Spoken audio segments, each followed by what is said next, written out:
Name is Vaishali Sharma and आज की class में हम क्लास 12 बायो का chapter 1 the reproduction in organism start कर रहे हैं। तो चलिए स्टार्ट करते हैं।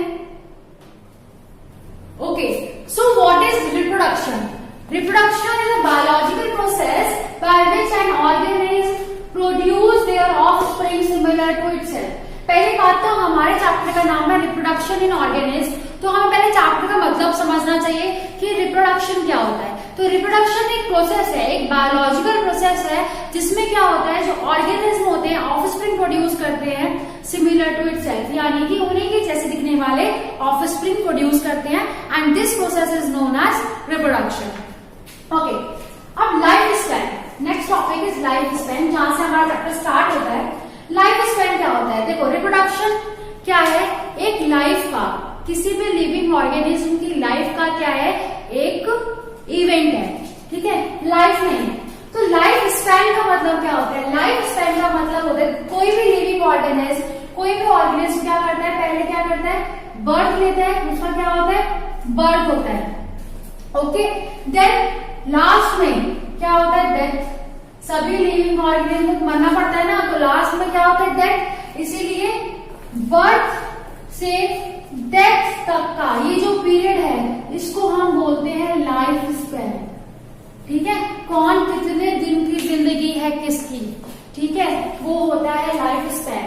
तो लाइफ स्पैन क्या होता है? Period from birth to death of an organism is known as life span. अब लाइफ स्पैन को हम क्या करते हैं, ठीक है, रिप्रोडक्शन समझ में आया, लाइफ स्पैन समझ में आया। अब लाइफ स्पैन को हम क्या करते हैं, 5 कैटेगरीज में कैटेगराइज करते हैं, 5 इवेंट में हम उसको डिवाइड करते हैं।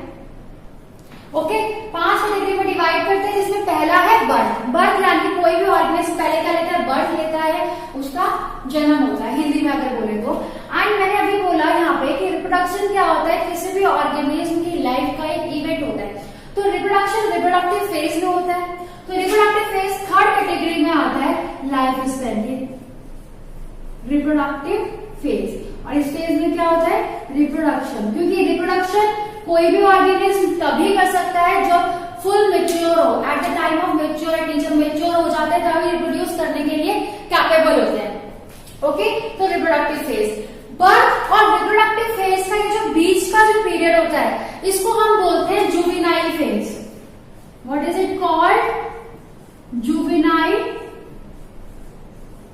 फेज। और इस जुवेनाइल फेज को हम नॉन रिप्रोडक्टिव फेज भी बोलते हैं, नॉन रिप्रोडक्टिव फेज। ओके, तो पहले बर्थ हो गया, देन जुवेनाइल फेज, यानी कि इस फेज में क्या होती है, ग्रोथ हो रही होती है।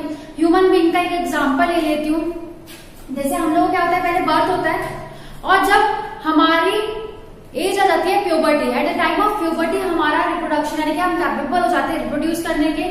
तो ये जो बीच का टाइम होता है, ये जो एज होती है हमारे बीच की, इस फेज को हम क्या बोलते हैं, जुवेनाइल फेज बोलते हैं।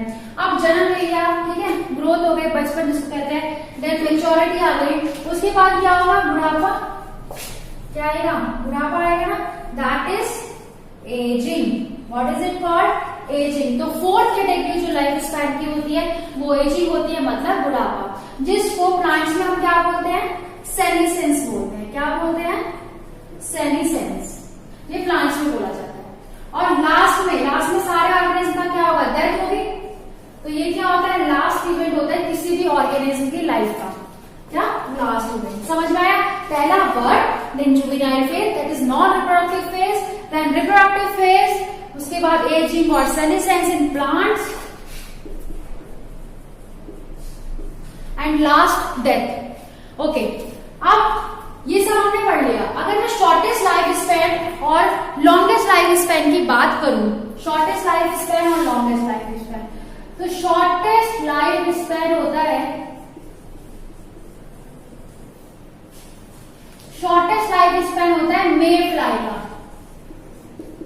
शॉर्टेस्ट लाइफ स्पैन मे फ्लाई का होता है, कितना होता है, 24 आवर, यानी कि 1 दिन।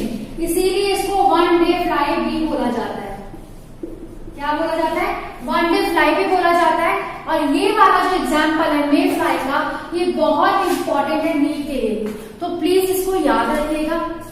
ओके, तो शॉर्टेस्ट लाइफ स्पैन क्या होता है? मे फ्लाई का होता है 24 आवर, जिसको हम 1 डे फ्लाई भी बोलते हैं। अगर हम लॉन्गेस्ट लाइफ स्पैन की बात करें,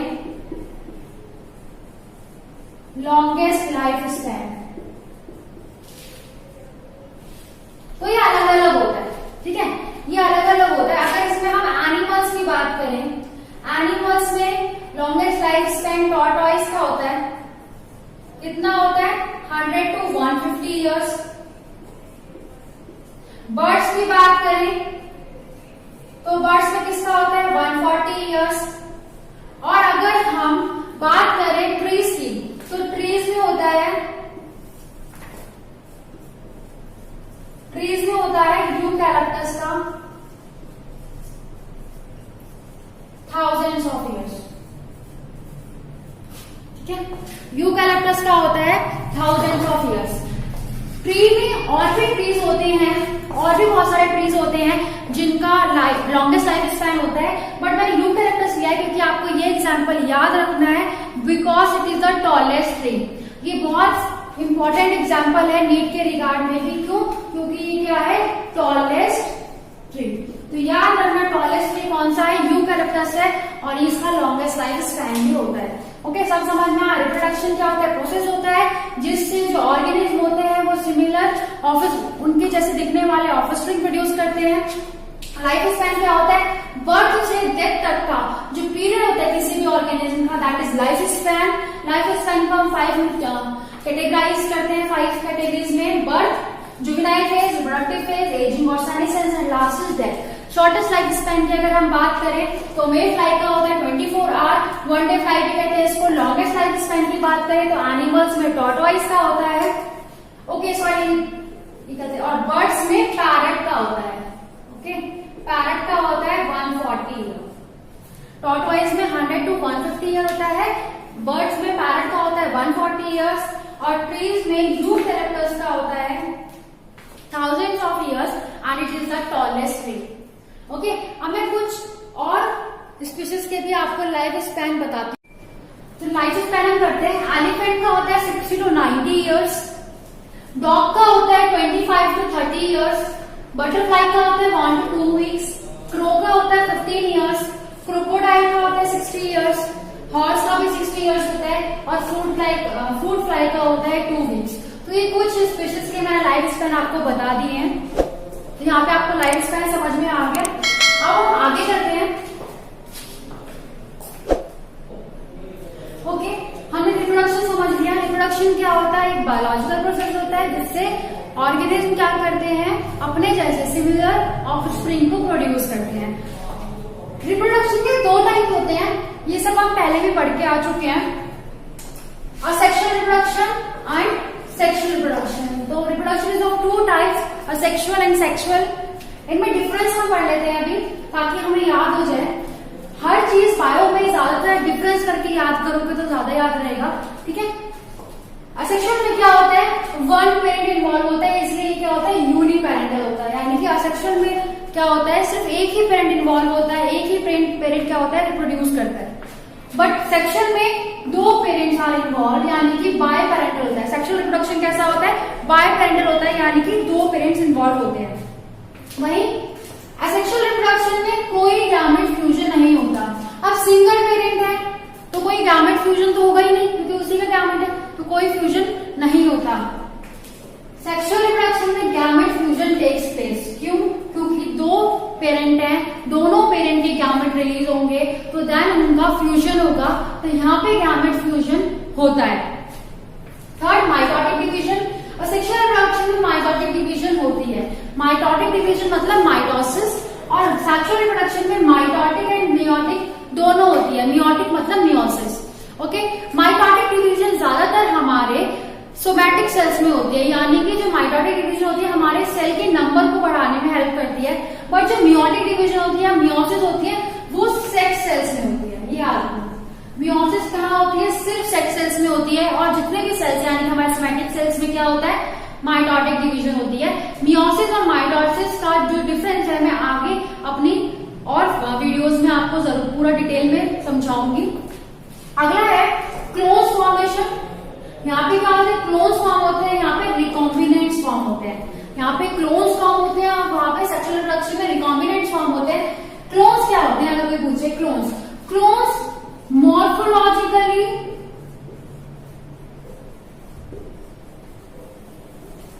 एंड जेनेटिकली सिमिलर होते हैं to their parents. Okay, clones are morphologically and genetically similar to their parents, यानी कि क्लोन्स क्या होते हैं, बिल्कुल एग्जैक्ट कॉपी होती है उनके पेरेंट की। इसीलिए असेक्सुअल रिप्रोडक्शन में जो ऑफस्प्रिंग प्रोड्यूस होता है बिल्कुल एग्जैक्ट कॉपी उनकी तरह ही दिखते हैं, बिल्कुल पेरेंट की तरह, इसीलिए उनको क्या बोल जाते हैं, क्लोन्स। मॉर्फोलॉजी का मतलब एक्सटर्नल फीचर, जेनेटिकली का मतलब होता है जीन्स। तो morphologically and genetically similar to their parents. वहीं यहाँ पे कहते हैं रिकॉम्बिनेंट्स फॉर्म होते हैं, यानी कि यहाँ पे वेरिएशंस आती हैं, क्योंकि दो पेरेंट इन्वॉल्व है तो वेरिएशन तो आएगी। ओके, ये हमने करना था टाइप्स ऑफ रिप्रोडक्शन, यहाँ पे कंप्लीट हो गया है। आगे हम इनको फर्दर डिटेल में करेंगे। ओके, तो अभी हमने पढ़ा असेक्सुअल रिप्रोडक्शन और सेक्सुअल रिप्रोडक्शन के कुछ पॉइंट्स पढ़े अभी हमने। अब हम असेक्सुअल रिप्रोडक्शन और आफ्टर दैट सेक्सुअल रिप्रोडक्शन को हम डिटेल में पढ़ेंगे। तो अगर कोई पूछे what is asexual reproduction, so asexual reproduction in which the type of reproduction in which one single parent produce offspring without any gamete fusion। यानी कि असेक्सुअल रिप्रोडक्शन का मतलब क्या होता है, असेक्सुअल रिप्रोडक्शन का मतलब होता है जिसमें single parent, only single parent involve होता है और कोई गैमेट फ्यूजन नहीं होता है। ओके, मैंने अभी आपको पॉइंट्स में बताया था कि यूनिपेरेंटल होता है सेक्सुअल रिप्रोडक्शन और सेक्सुअल क्या होता है, बाइपेरेंटल होता है। और सेक्सुअल रिप्रोडक्शन में कोई गैमेट फ्यूजन नहीं होता, बट सेक्सुअल रिप्रोडक्शन में गैमेट फ्यूजन होता है। तो उन्हीं पॉइंट्स को मिला के मैंने क्या करा है, डेफिनेशन बनाई है। तो बायो में डेफिनेशन बनाना बहुत इजी होता है, बस आपको की पॉइंट्स याद होने चाहिए। तो सेक्सुअल रिप्रोडक्शन समझ में आया, वो रिप्रोडक्शन जिसमें एक पेरेंट इन्वॉल्व होता है और वो ऑफस्प्रिंग प्रोड्यूस करता है, कोई गैमेट फ्यूजन नहीं होता है। अब हम करते हैं टाइप ऑफ रिप्रोडक्शन। अगर हम असेक्सुअल रिप्रोडक्शन के टाइप्स के बारे में बात करें तो पहला होता है इसका फिशन।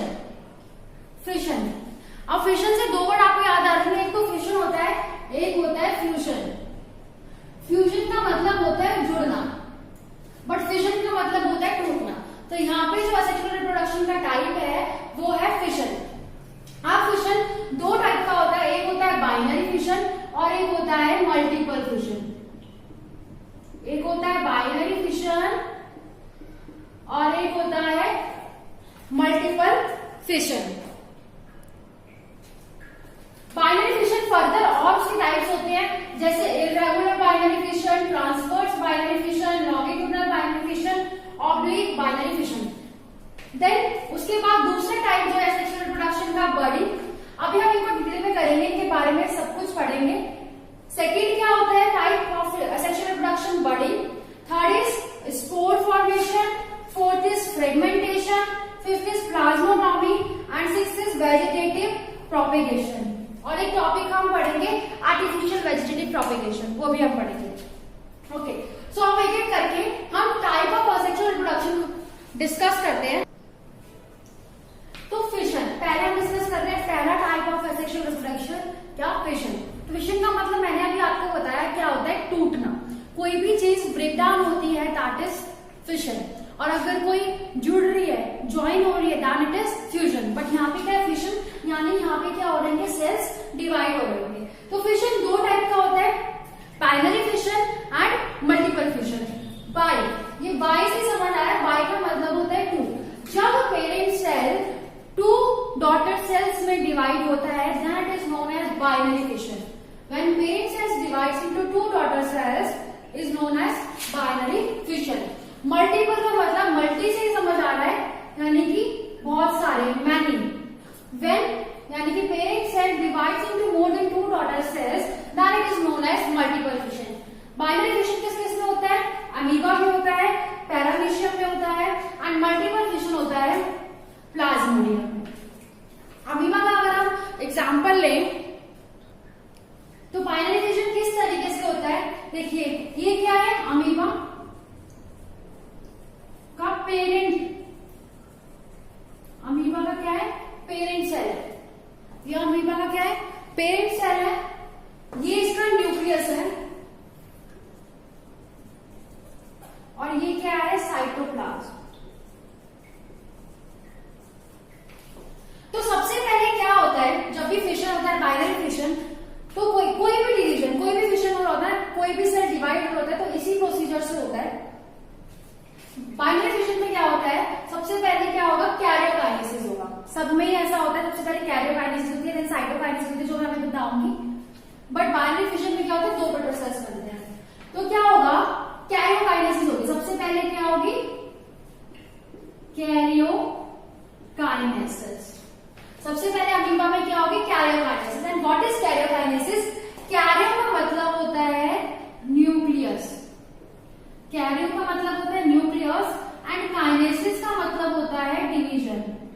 तो यानी कि न्यूक्लियस का डिवीजन क्या कहलाएगा, कैरियोकाइनेसिस। तो सबसे पहले सेल के अंदर, पेरेंट सेल में क्या होता है, कैरियोकाइनेसिस होता है, यानी कि न्यूक्लियस डिवाइड होता है। आफ्टर दैट क्या होता है, फॉलोड बाय साइटोकाइनेसिस, मतलब उसके बाद क्या होगा, साइटोकाइनेसिस होगा, जैसे यहाँ पे हो रहा है cytokinesis. And what is cytokinesis, cyto means cytoplasm, cyto means cytoplasm, and kinesis means division. So that is cytoplasmic division is known as cytokinesis. तो समझ में आया, पहले क्या होता है, न्यूक्लियस डिवीजन होता है, एंड आफ्टर दैट साइटोप्लाज्म का डिवीजन होता है, और एक पेरेंट सेल से क्या बन जाते हैं, टू डॉटर सेल्स बन जाते हैं, and this is known as binary fission in amoeba. ये मैंने आपको अमीबा का बाइनरी फिशन दिखाया है। अब अगर हम मल्टीपल फिशन की बात करें, तो ये क्या है, प्लाज्मोडियम है, ओके, प्लाज्मोडियम, जिसमें हम क्या करेंगे, क्या होता है इसमें, मल्टीपल फिशन होता है, इसमें क्या होता है, मल्टीपल फिशन होता है। ये क्या है, इसका न्यूक्लियस, ये क्या है, साइटोप्लाज्म, ये क्या है, सिस्ट कहते हैं इसे, प्रोडक्टिव लेयर,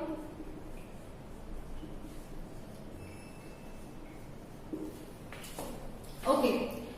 सो प्लाज्मोडियम में होता है मल्टीपल फिशन। ज्यादातर जो मल्टीपल फिशन होता है, जो मल्टीपल फिशन होता है वो होता है अनफेवरेबल कंडीशन में। इसीलिए जो प्लाज्मोडियम है उसके ऊपर एक प्रोटेक्टिव लेयर होती है जिसको हम बोलते हैं सिस, ताकि वो उसको अनफेवरेबल कंडीशन से उसको प्रोटेक्ट कर सके। ये न्यूक्लियस एंड देन साइटोप्लाज्म। अब ये होता है अनफेवरेबल कंडीशन में, इसीलिए जो न्यूक्लियस होता है वो 2 में टूट के बहुत सारे न्यूक्लियस में डिवाइड हो जाता है, ओके। तो सबसे पहले यहाँ पे भी क्या होती है, यहाँ पे भी होती है कैरियोकाइनेसिस, यानी कि न्यूक्लियस का ही डिवीजन होता है, यहाँ पे भी कैरियोकाइनेसिस हुई। क्या हुआ, मैनी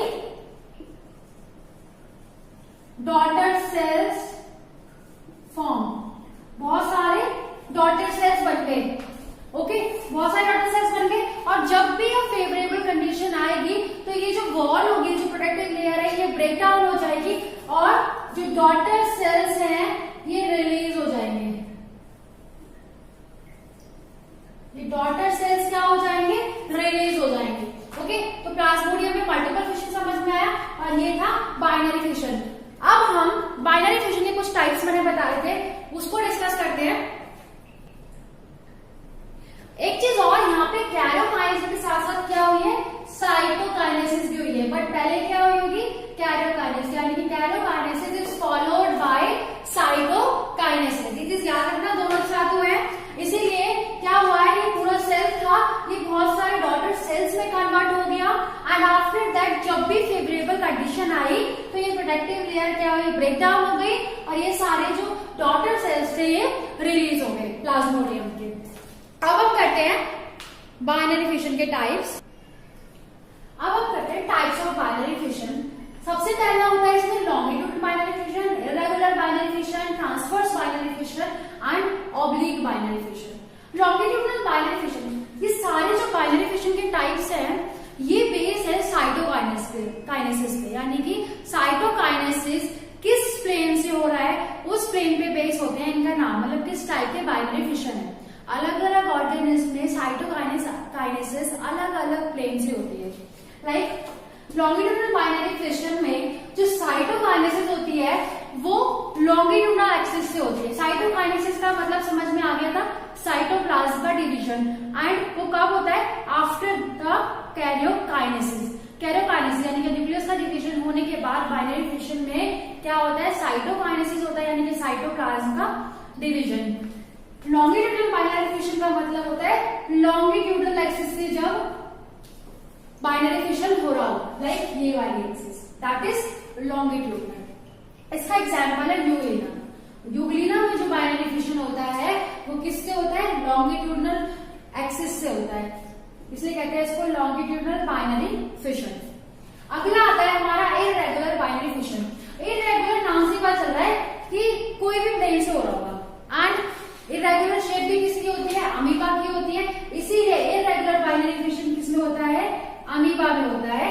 और इसमें क्या होता है? साइटोकाइनेसिस किसी भी प्लेन से हो जाती है, कि एनी प्लेन, किसी भी प्लेन से हो जाती है, and this is known as irregular binary fission.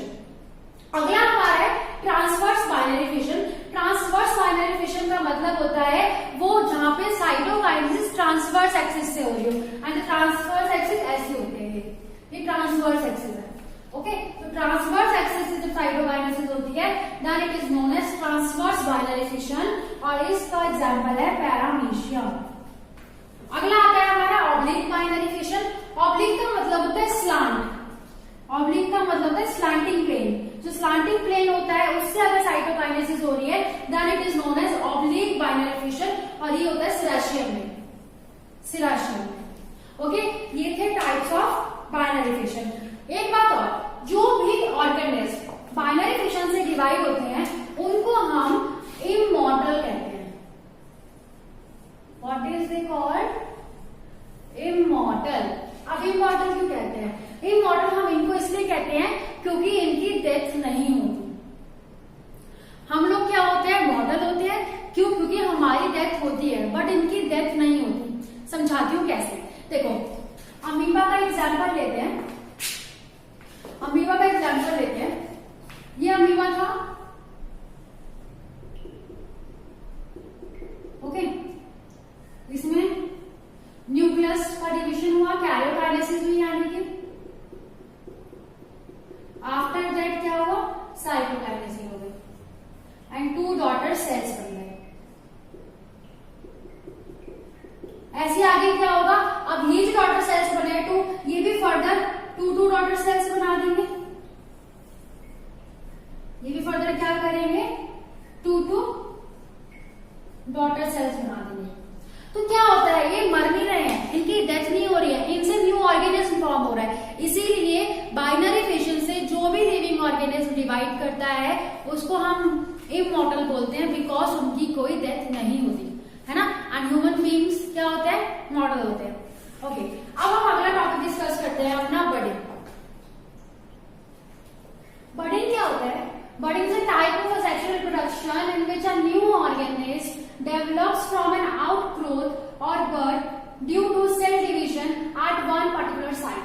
क्या होता है बडिंग में? एक आउटग्रोथ प्रोड्यूस होती है किसी भी ऑर्गेनिज्म में, जिसको हम बोलते हैं बड, और वो बड डेवलप होकर क्या फॉर्म करती है? एक न्यू ऑर्गेनिज्म फॉर्म करती है। अभी हम आगे एग्जाम्पल की डायग्राम सीखेंगे तो बच्चे को समझ में आएगा।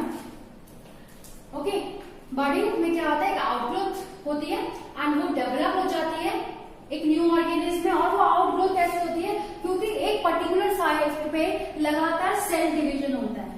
सो due to cell division at one particular site ये बर्ड ग्रो होती है, और ये बर्ड डेवलप होकर क्या फॉर्म करती है? एक न्यू ऑर्गेनिज्म फॉर्म करती है। बडिंग 2 टाइप का होता है, एक एक्सोजेनस बडिंग होती है, एक एंडोजेनस बडिंग होती है। एक्सोजेनस बडिंग जिसमें बर्ड बॉडी के आउटसाइड ग्रो होती है, आउटसाइड, और एंडोजिनस, एंडो से समझ आ रहा है अंदर, इनसाइड, यानी कि जब बर्ड ग्रो हो रही है इनसाइड द बॉडी। इसका एग्जांपल होता है हाइड्रा, ईस्ट, ये एग्जाम्पल जैसे स्पॉन्जिला, स्पॉन्जिला। ओके, अब हम इनके डायग्राम से समझते हैं कि वो आउटग्रोथ होती क्या है। सो बडिंग के एग्जाम्पल हमने दो पढ़े हैं, एक टाइप दो पढ़े, एक तो होता है एक्सोजीनस बडिंग, एक होता है एंडोजीनस बडिंग। ओके, एक होता है एक्सोजीनस, एक एंडोजीनस। एक्सोजीनस बडिंग में क्या होता है, जो बड होती है वो अंदर, अभी मैंने बताया, और सॉरी बाहर, एक्सो मतलब बाहर और एंडो में इनसाइड। तो एक्सो का दो एग्जांपल्स होते हैं, एक तो होता है हाइड्रा एंड ईस्ट। ये मैंने आपको ईस्ट का एग्जांपल दिखाया हुआ है, ये ईस्ट है। Okay, and this is nucleus and this is vacuole. अब क्या हो रहा है, ये बर्ड फॉर्म हो रही है, डेवलपिंग बर्ड फॉर्म है, ये डेवलपिंग बर्ड है, यानी कि बर्ड डेवलप हो रही है। यहाँ पे सेल का डिवीजन हो रहा है एक पर्टिकुलर जगह पे, और ये क्या हो रही है, बर्ड डेवलप हो रही है, और साथ साथ क्या हो रहा है, न्यूक्लियस का भी डिवीजन हो रहा है, यानी कि कैरियोकाइनेसिस हो रही है। ओके, क्या हो रही है, कैरियोकाइनेसिस। उसके बाद यहाँ पे क्या है, कैरियोकाइनेसिस हो चुकी है। ओके, एंड बर्ड फॉर्म हो चुकी है। लास्ट में यहाँ पे क्या हो रहा है, साइटोकाइनेसिस। क्या हो रहा है, साइटोकाइनेसिस हो रहा है, यानी कि बर्ड अलग ग्रोथ हो गई, साइटोकाइनेसिस, साइटोप्लाज्म अलग हो गया है। इस तरीके से क्या होता है, बर्ड का फॉर्मेशन होता है, और ये बर्ड एक न्यू ऑर्गेनिज्म डेवलप करती है। ये इसका मदर सेल है जिससे ये डेवलप हुआ है। ओके, तो बर्ड ये होता है एक्सोजीनस बर्डिंग। इसी तरीके से हाइड्रा में भी होता है, लाइक ये हाइड्रा है, तो ये हाइड्रा है, इसमें एक बर्ड ग्रोथ हो जाएगी इस तरीके से, एक नई, ये बस एग्जाम्पल, ये बर्ड ग्रोथ, फिर यही बर्ड पूरा डेवलप होगी, मदर पूरा एक बर्ड फॉर्म करेगी, मेच्योर होगी, एंड देन डिटैच होकर एक न्यू ऑर्गेनिज्म फॉर्म करेगी। तो ये है हाइड्रा का एग्जाम्पल। अब आता है, समझ में आया, एक्सोजीनस बर्डिंग ये होता है। अब आता है एंडोजीनस बर्डिंग। एंडोजीनस बर्डिंग का एग्जाम्पल हमने पढ़ा है स्पॉन्जिला। एंडोजीनस बर्डिंग भी अनफेवरेबल कंडीशन में ही होती है, जब जो सेल्स है वो प्रोटेक्ट हो रखे होते हैं बाहर से, ठीक है, लेयर्स उनको प्रोटेक्ट करती हैं। तो इसमें क्या होता है, ये सेल्स होते हैं जिनको हम बोलते हैं आर्कियोसाइट्स, में बहुत सारे सेल्स हैं, वाटर सब्सट्रेटम के साथ इस तरीके से अटैच होता है। ये स्पाइक्यूल्स है, ये सेल बहुत सारे क्या हो गए, यहाँ पे डिवाइड हो गए, बहुत सारे सेल्स क्या हो गए, डिवाइड हो गए, यानी कि क्या बर्ड फॉर्म करते हैं इन्होंने, ये सारे क्या फॉर्म करते हैं, बर्ड फॉर्म करते हैं। और जब भी फेवरेबल कंडीशन आएगी तो ये क्या कर देंगे, एक न्यू ऑर्गेनिज्म फॉर्म कर देंगे, रिलीज हो जाएंगे। ये जेलाटिनस मटेरियल है इसके अंदर जो इसको प्रोटेक्ट करता है। स्पाइक्यूल्स है, ये भी प्रोटेक्शन में हेल्प करते हैं, और सेल्स है। ओके, इस तरीके से ये अरेंज होते हैं, और जब भी फेवरेबल कंडीशन आती है तो ये रिलीज होते हैं, और ये वाटर सब्सट्रेटम के साथ अटैच होता है स्पॉन्जिला। एक बात और बहुत इंपॉर्टेंट है स्पॉन्जिला के लिए, for NEET also, Spongilla is a fresh water sponge, fresh water sponge. ज्यादातर स्पॉन्जेस जो होते हैं वो मरीन वाटर में ही पाई जाती है, तो इसलिए ये एग्जाम्पल आपको याद रखना है, Spongilla is the fresh water sponge. यहाँ हमने अपना बडिंग कंप्लीट कर लिया। ओके, सो हमने यहाँ पे बडिंग कंप्लीट कर लिया है। अब नेक्स्ट क्लास में हम क्या करेंगे, आज हमने एसेक्सुअल रिप्रोडक्शन के कौन कौन से दो टाइप पढ़े हैं, बडिंग पढ़ा है एंड फिशन पढ़ा है। फिशन में binary fission, multiple fission, binary fission के भी बहुत सारे टाइप्स पढ़े हैं, और चैप्टर स्टार्ट किया था। अब हम नेक्स्ट क्लास में क्या करेंगे, नेक्स्ट जो क्लास होगी हमारी उसमें हम असेक्सुअल रिप्रोडक्शन की जो और टाइप्स है वो डिस्कस करेंगे, like fragmentation, spore formation, plasmotomy and vegetative reproduction भी पढ़ेंगे, vegetative propagation and artificial vegetative propagation भी हम टॉपिक डिस्कस करेंगे। Okay, thank you so much.